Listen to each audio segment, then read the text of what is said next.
Welcome to the Genealogy Happy Hour, a place where new family historians can learn to document their family histories and celebrate their new discoveries.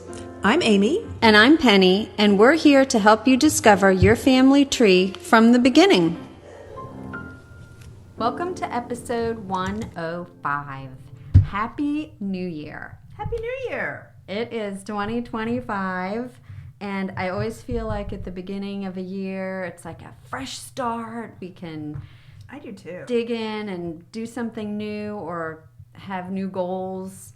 Do we have goals? I don't have any goals set this year. I did not set any goals. You have no genealogical goals set this year? No, get stuff done. Get stuff done? Yeah, get you some said you're stuff doing done. some cleaning out though. That sometimes is a goal. Yes, I am organizing and mostly purging. Purging, going through documents and things. Like I've got copies of the census printed paper out. Copies, I don't need that. Right. I'm True. throwing stuff like that away. Digitize everything. Yeah, having a field day with that. So that's great. Yeah, but long-term goals, I just didn't do any this year. No? No. All right. And just see what comes See up. what happens, huh? Yeah, Okay. playing it by ear. All right. So this episode, we are going to be talking about some often overlooked records. Absolutely. That are, or that can help you maybe make a breakthrough in a brick wall with an ancestor. That should be found and utilized. Yes. And we're going to talk about how to do both. Yes. We're also going to do a couple updates on AI because that is such a big topic, and it is. It just seems to be everywhere in genealogy now. So I just ran into another use for it that I hadn't even thought of before from a webinar that I was listening to. So yeah, let's talk about that. So we will go over that. But first and foremost, we do have a wine. We have a wine. This is one that I served over the holidays. It is a Burgundy. It's a Pinot Noir red wine from France. It is by Laurent Delaunay. It is a Burgundy Pinot Noir. We'll have a link to it on our website. It's a medium-bodied, elegant style with red berries, black currant, and floral. And it was just delicious, and everyone just loved it. So, and I love it too. It's nice. I like to drink red wine in the wintertime. I don't know. Makes me feel warmer. Of course. And I love Burgundies. So it's great. Oh, I can't wait to try it. All right, so we have some AI updates. And we do. You're the tech. But first, what? A message from our sponsor. The new year is the perfect time to start or restart your genealogy research with fresh eyes and new goals. Dig even deeper into your family history with newspapers.com, the largest online newspaper archive. If you're a genealogist, you know old newspapers help you find forgotten stories and fill in the gaps between vital records. That's where newspapers.com comes in. A subscription to newspapers.com gives you access to over 1 billion pages of historical newspapers from across the US, UK, Canada, Australia, and beyond. Whether you're tracking down your great-grandmother's obituary or uncovering a long-lost photo, you will be amazed at the treasures waiting for you in more than 3 centuries of newspapers. And when you find something interesting, newspapers.com makes it easy to share it with your family and friends. You can even save it directly to your ancestry tree. For listeners of this podcast, newspapers.com is offering a special discount of 20%. Just visit newspapers.com/genealogy happy hour. Kickstart your year in genealogy with newspapers.com. All right. So AI updates, Penny. AI update. Tellmail.ai is a AI storytelling platform. Okay. And this is so fabulous. I wanted my mom to do it, and she's kind of freaking out over AI. So I was like, you know what? I'll do it. It's going to be good. Listens. She does listen, but that's her. Mom, you need to do this. But anyway, I'm going to do it because I also have stories to tell that I want to pass down. And I'll just give you a quick idea of how this works. You set up a time that Mel will call you. And Mel is an AI. Mel is an AI bot, and she calls you, and it's just like talking to a person almost, except they're super nice and very positive. Unlike talking to me some of the time. Anyway, she'll ask you questions, trying to get some conversation going about your past. You can skip questions. And you also have an opportunity online to preview the questions. And you can delete ones you don't want. You can even add questions in that you want Mel to ask you. You can't answer them online, like typing. You have to talk to... It's all voice. You have to talk to her, Okay. right. But it's really good because as an AI, they will give prompts. You know, if I said, oh, I grew up in Baltimore, they'd be like, tell me more about your childhood there. Who were your friends? Oh, yeah, who were my friends? Okay. Then you start talking about that. Like, well, what kind of games did you play? Oh, my gosh, I remember this game. Like, things that I wouldn't think of. Right. But she prompts you. Right. And then you schedule another call. And I think it's after 2 calls, they will do a write-up of all the things that you've discussed in a story form. And then you have an opportunity to edit from there. You can make edits in what has been written up if you want to change things, change spelling, whatnot. So it's really fascinating, and I really like the write-up she gave me. It sounds like it's perfect for those people who want to tell their story. And we all should tell our story for our children, our grandchildren, but they don't know how to write, or they're afraid to write, or they're intimidated to sit there and write, or they don't have the patience to sit there and type it up on the computer or handwrite it. And this way it's done for you and you're just talking. That's me. Right. You're just talking. I want the story, but I don't want to have to create it. And yeah. So anyway, if you want to try Tellmel, TELLMEL.ai, the first 20 users can get it for just $5 using the code HAPPYFAMILY, HAPPYFAMILY, and I will put a link to that on the website. So give it a shot. If it's something you've been wanting to do, or you want your mom to do, or your dad, or something, if they want to talk on the phone. But go ahead. No, go ahead. I was going to say you liked the. Yeah, what they wrote. I did. Out of your trial, so I liked it. I liked the story. Yeah. I think it's something I could read to my grandchildren, and they would love it. Yep. You have an experience with AI. I had an experience with AI. Last week, I was in my small group. We were doing some continuing education in genealogy, listening to a webinar, and the presenter used AI. She put in the write-up in the newspaper it wasn't her ancestor, but someone who got married, I think it was about 1910, and the write-up as to what the bride wore, who was there, everything that was in the newspapers that was written up about the wedding, she put into AI and had it create an image of the wedding. So, there's no pictures of the event, but this sort of recreated and gave you a better maybe understanding, or at least a visual of what that looked like. And I thought that was really creative. Yeah, and I think you can ask AI to produce that picture in a variety of ways. If you want it as a cartoon, or more like a photograph, or something like that. Although I do know one thing, when you're asking them to put people in there, AI has problems with people's hands.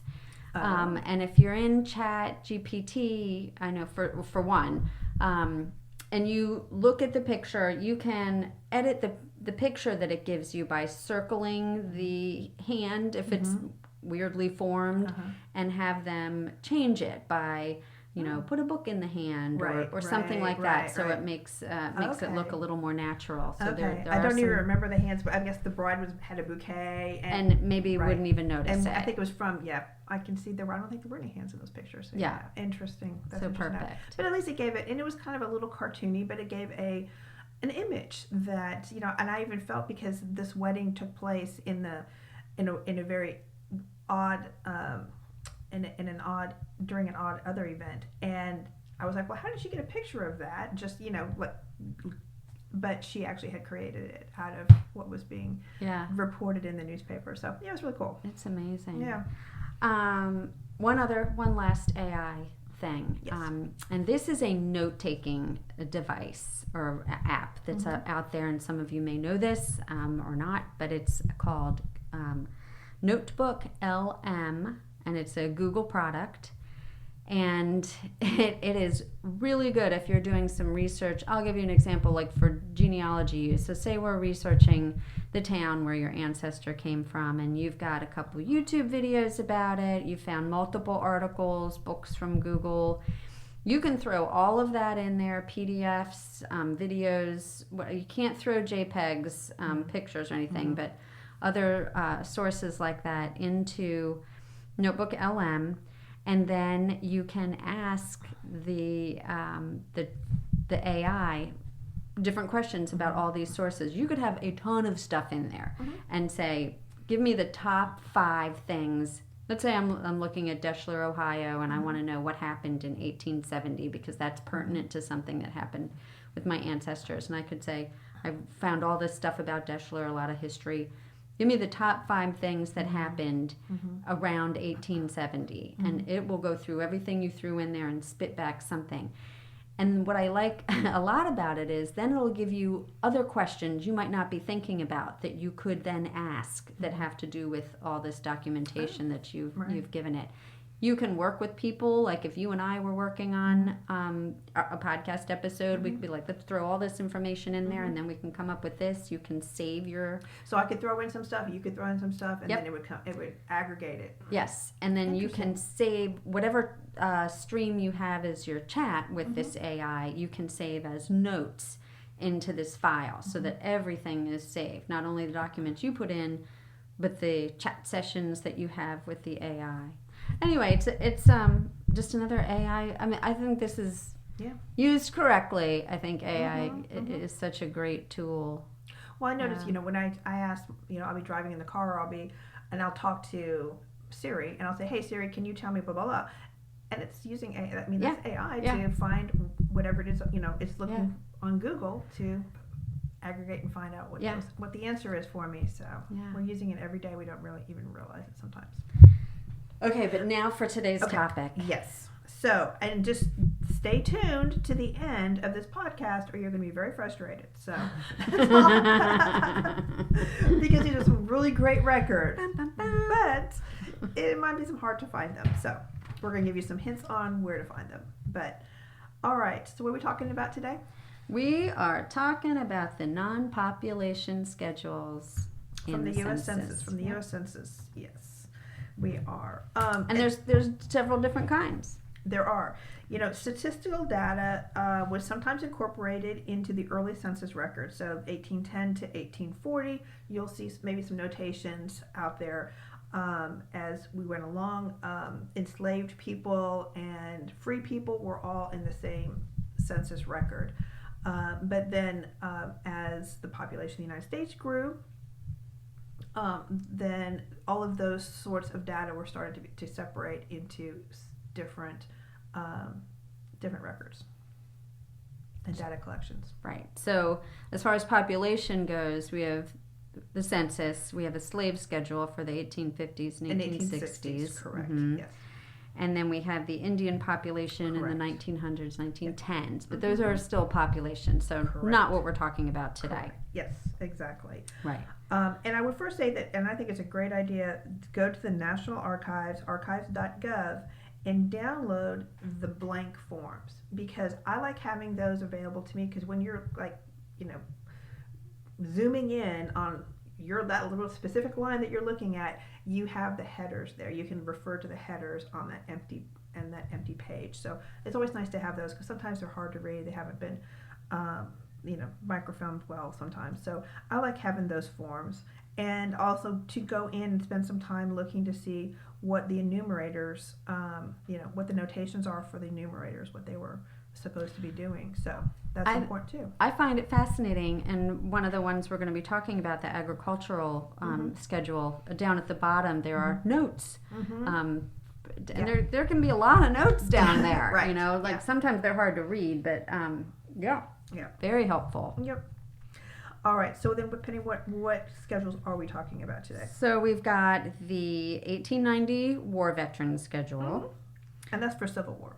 Yes. And we've got the industrial manufacturing schedule. We've got the agricultural schedule. We've got the mortality schedule. We've got the DDD, which is dependent, defective, and delinquent, which covers kind of I think the topics are insane, idiots, deaf, mute, and blind. But there's also some others in there that are very interesting, but that's only for 1880. Yeah, 1880. I think that's it. Yep. Yeah. Let's get started on those. So I think the one that is probably going to be the most useful, or two, depending on where your ancestors live, whether they're in a more rural setting or they were in a more urban area, are the ag schedule and the industrial manufacturing schedules.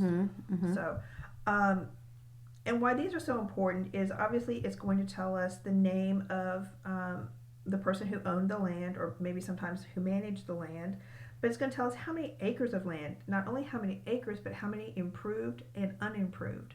If you listen to our our podcast that we did last year on the homestead applications, they had a certain amount of time. If you got some a land grant, you had only 3 years to make those improvements on that. So here you can see how much they actually did as improving it versus how much is still wild or not being utilized.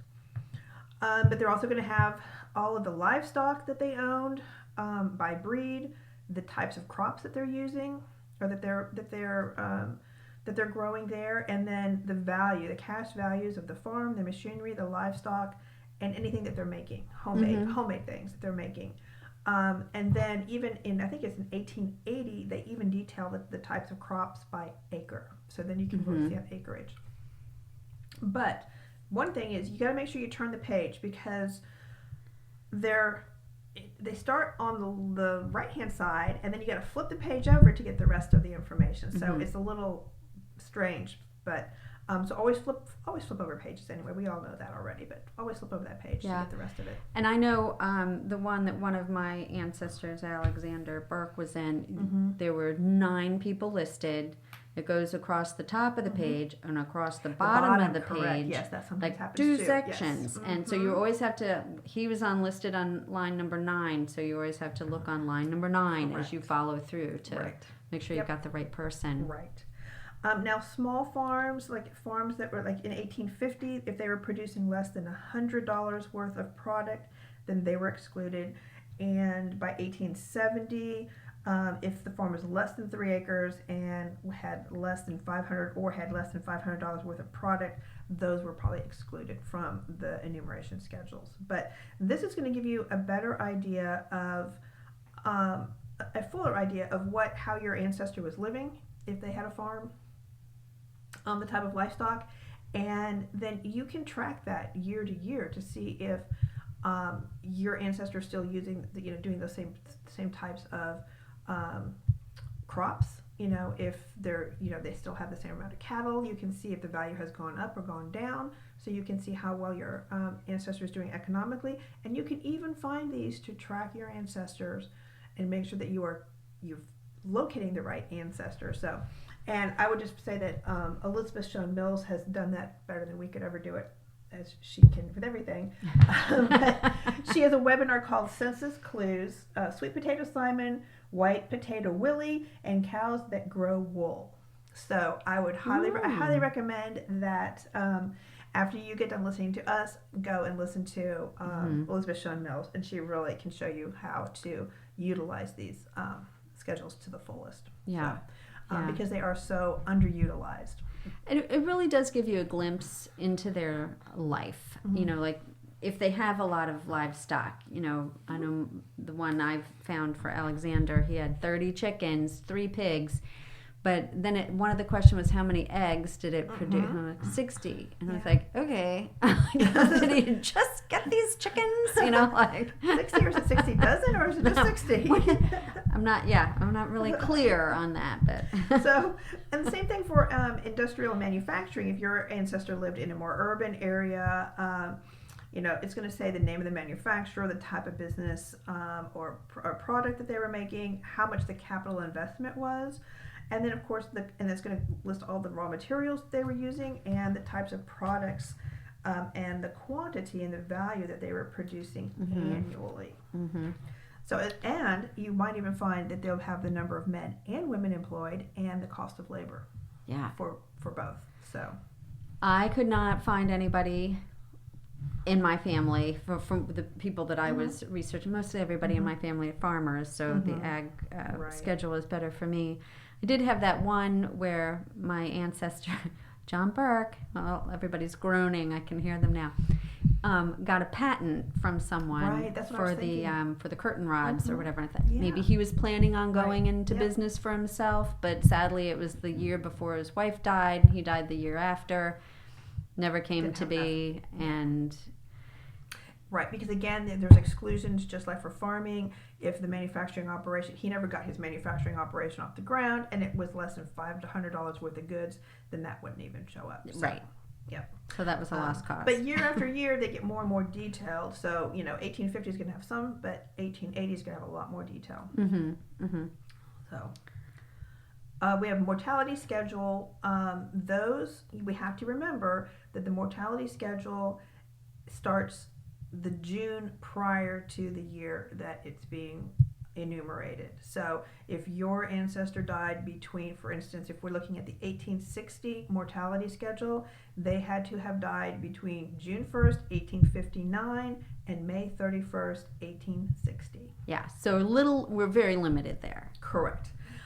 So yes, you kind of, I know I'd hate to say get lucky that your ancestor died during that time period, but if they did, it's probably the only death record for them during that time period. Yeah. And you won't get parents listed on there, but you'll get a state or a country where they were born, and then usually the month when they died. Yeah, and you'll get cause of death. Correct. Yes. And I think sometimes how long they were sick. And depending on that, when you have a date, let's say it's somebody you didn't have a date for, you could maybe find something in a newspaper that might talk about their death.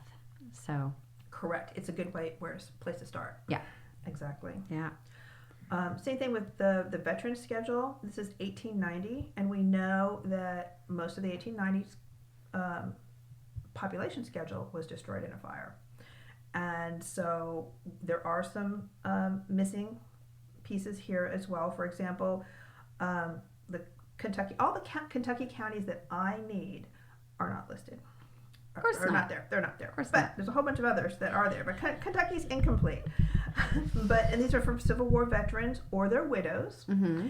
And so this is a great, I know some states, like for instance, Florida has an 1885 census, and some other states did have some state censuses, which helps us fill in that 20-year gap between 1880 and 1900. Yeah. I think it's 35 states have the veterans. Have the veterans. So that's a good chunk, and you can get a lot of information there that if you can't find them by 1900 they're dead, well, maybe this is going to give you an idea of when they did die. If the widow's listed, it will give maybe when they died.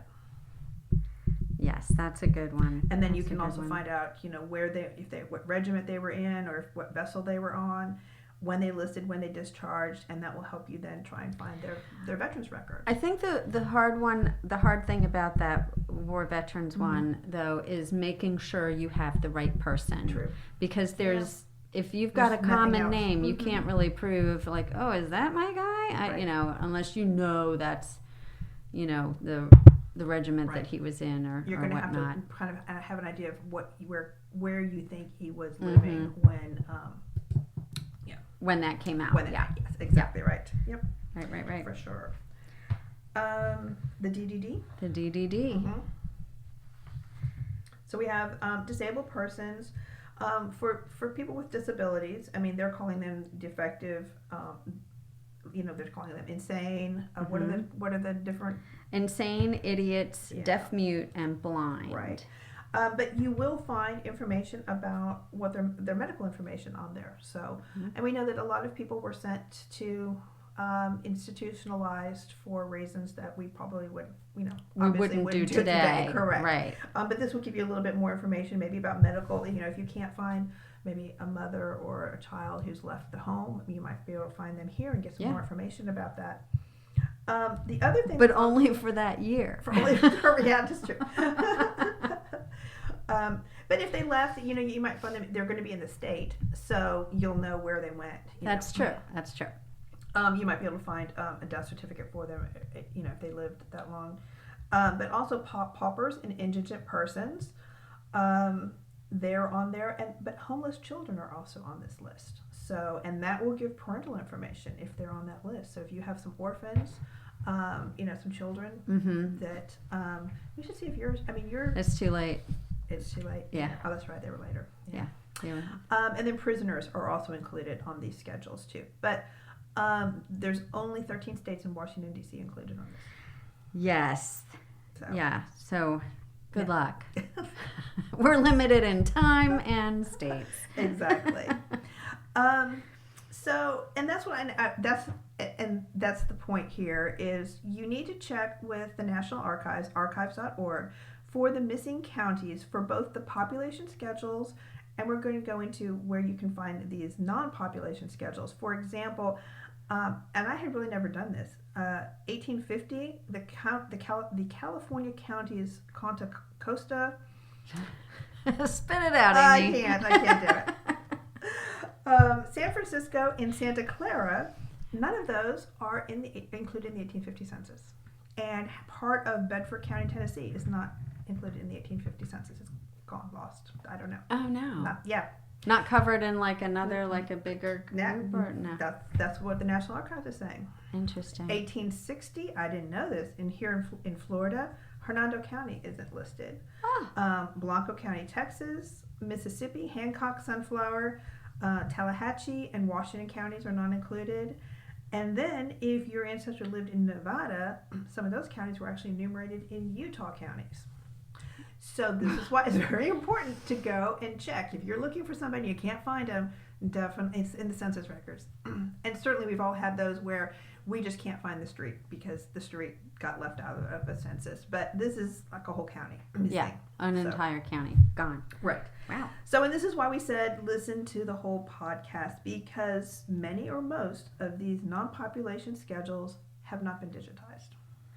Yes, and I will say, in my searching, and I'll use the Ohio counties. 1 year, the 1880 Henry County is up there, but not in 1870 or 1860. It's like all different counties. Whatever's digitized. It's not correct. Right. Yeah. I was researching a man who was a Florida pioneer. He lived in northern Florida in the early he died, I think, in 1855. I find him in the 1850 census. I find there's two.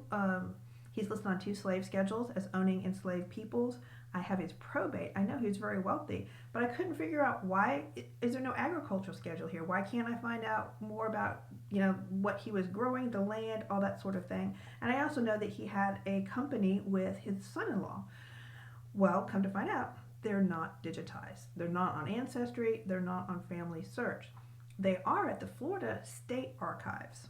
So that's where you need to go to look for these, is the state archives. Now, they only have the mortality schedules imaged, but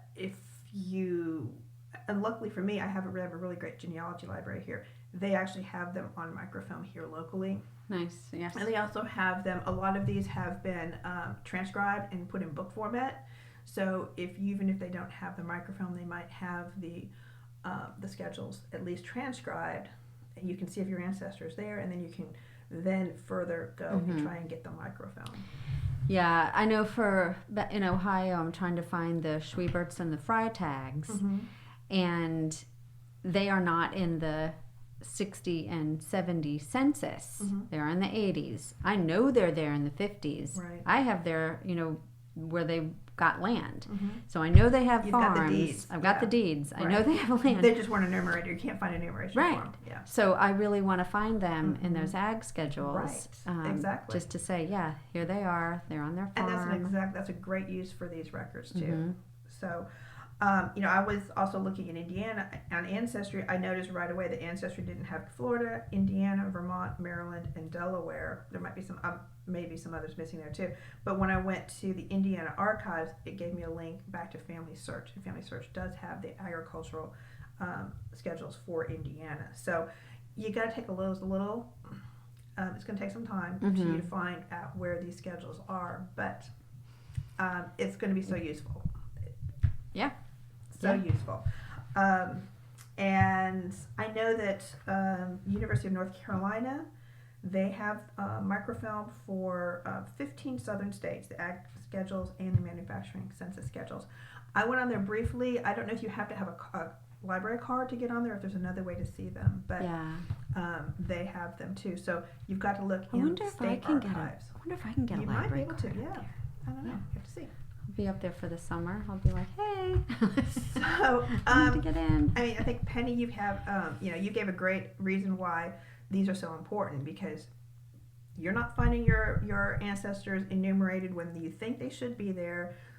Let's go find out more about, let's go find them in the ag schedule, and then because they had land and see if now it could be too. You also need to check to see maybe they didn't have enough land. Maybe it was too small. It wasn't worth as much, but that could be. Although I don't know. Yeah, but yeah.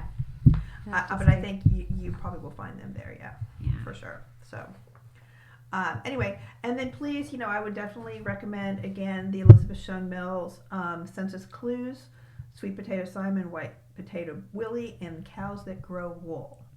So to help you track your ancestors through the census. Yeah. Definitely. She's like always the goddess of genealogy, right? She is. All right. So go find those schedules in your local library or your archives, and maybe you're lucky and you'll have them all digitized. So until next time. Cheers.